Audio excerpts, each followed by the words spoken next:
If you have a bad back or just quite frankly can't lift a lot, a pallbearer might be a job that is not really right for you.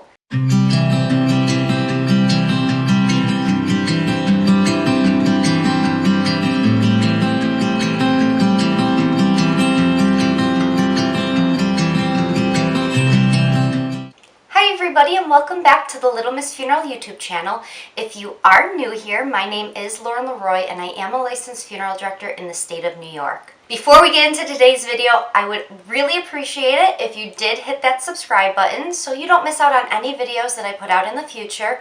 And then at the end of this video, if you enjoyed it, I'd also appreciate it if you hit the like button. So for today's video, I'm going to be discussing pallbearers. Now, pallbearer is the term that is used to generally describe the person who is carrying the casket. Traditionally, in Western society, a pallbearer has been a male family member or friend who has been close in life to the deceased. But in the 10 years that I have been a funeral director, I can testify to say that women have acted as pallbearers too. It doesn't so much matter your gender as it does matter your ability to lift. If you have a bad back or just quite frankly can't lift a lot, a pallbearer might be a job that is not really right for you. A metal casket alone can weigh about 150 pounds. And then if you add the deceased inside of it, you can do the math to figure out how much that person and casket together would weigh. And even though we typically ask for 6 pallbearers, 3 on each side of the casket, I have done services with 4 pallbearers, 2 on either side of the casket. So the less people you have, the more weight you alone have to carry. I've also done services where there are 8 pallbearers, 4 on either side of the casket. And if we do have more than that, quite frankly, we just run out of room. So we do something what we call honorary pallbearers, basically describing the person who is walking either in front of or behind the casket. Being an honorary pallbearer is a great way to incorporate somebody who might be a little bit younger and can't really lift as much, where they're still escorting the person to their final resting place. There are a couple of different instances where a pallbearer is needed.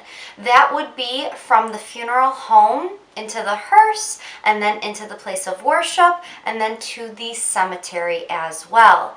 Now, you can take out one or the other. It could just be from a church or place of worship to a cemetery, or from a funeral home just to the place of worship. Basically, anytime a person and casket are going to be coming out of a hearse is when we are going to need pallbearers. It's a huge honor to be asked to be a pallbearer, and the job itself doesn't necessarily really change. You are going to be lifting a casket, and you're going to be walking beside it as you take it to the place that it needs to go. But the details that go along with that are going to vary from funeral home to funeral home. I've seen some funeral homes that do require the pallbearers to wear white gloves, and I've also seen some funeral homes that will put a little boutonniere or a flower on the lapel of the pallbearer to distinguish them that way. No matter what, you need to know that the funeral director is going to instruct you every step of the way. Typically, the pallbearers are called forward and instructions are given to them prior to any sort of services, just to make certain that everybody does feel comfortable and generally knows what is going on. If there are any particulars that are going to be going along with the services, the funeral director is going to let you know, such as if you are going to be going into a Catholic church where a white pall, which is the cloth, is going to cover the casket during the Mass. Typically, pallbearers can be asked to unfold that pall and drape it over the casket. Same thing could be said with an American flag. Some funeral homes will ask pallbearers to assist in draping the American flag over the veteran as well.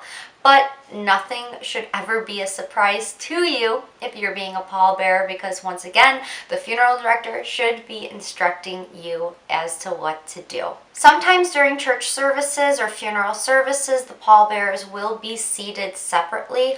Almost every single funeral home that I have worked for has asked the pallbearers just to join their families, just to make certain that everybody is sitting together for the services and everybody is comfortable. But once again, some funeral homes do like to distinguish the pallbearers and seat them separately for those purposes. Transporting pallbearers can go one of two different ways. The first thing that could possibly happen is a limousine can be available to take the pallbearers to the places that they need to go, or they can just drive their own cars in the funeral processions. Once again, it's going to depend on the funeral home and what the family wants and what they've coordinated. Although the job of a pallbearer itself may seem quite simple, you're just lifting a casket and taking it from one place to another, the meaning behind it really is super special. I always tell people that you are escorting your loved one or your friend to their final resting place, and you're really carrying them one last time. So if you are asked to be a pallbearer, it's such an honor. I can't reiterate that enough. But you also want to make certain that you are physically in shape where you can lift the weight that needs to be lifted. If for whatever reason you think that you're not physically able to do the job, definitely speak up, because the worst thing ever would be if somebody would hurt themselves on the services because they couldn't carry the weight that they needed to carry. So yeah, I know that this is a super simple video, and I know that my answer was kind of, it depends on the funeral home, but it really does. And I do hope that in some weird way I added a little bit of clarity to what pallbearers do. And if anybody has ever been a pallbearer for their loved one's services and you want to write about your experience in the comments below, I know that sharing sometimes your own special journey can just help other people out there who may be looking for a little bit more information as well, especially when it comes to the diversity in funeral homes and how every single funeral home does things. So thank you all so much for watching this video, and I will see you next week Wednesday.